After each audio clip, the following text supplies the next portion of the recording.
नमस्कार मित्रों, आप सभी का स्वाभिमान भोजपुरी में हार्दिक अभिनंदन करता हूं। जैसा कि हम सभी को मालूम है कि 2021 का पावन दिन यानी कि सावन शुरू होने वाला है।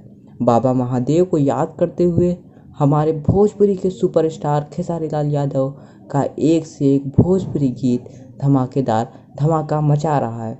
और फिर खेसारी जी और अंतरा सिंह प्रियंका जी के आवाज़ में बहुत ही सुंदर गीत हम सभी को सुनने का अवसर मिला है, जो कि आज टीम फिल्म भोजपुरी पर रिलीज हुआ है, जिसका नाम है भोलेनाथ के दीवाने। इसका लिरिक्स बनाया संतोष साहिल जी ने, म्यूजिक से सजाया है इसको रोशन सिंह जी ने, वीडियो डायरेक्टर हैं आशीष सत्यार्थी और कोरियोग्राफर किए हैं गोल्डी एंड बॉबी जी।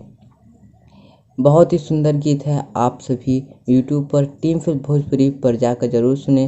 गाने का लिंक डिस्क्रिप्शन में है।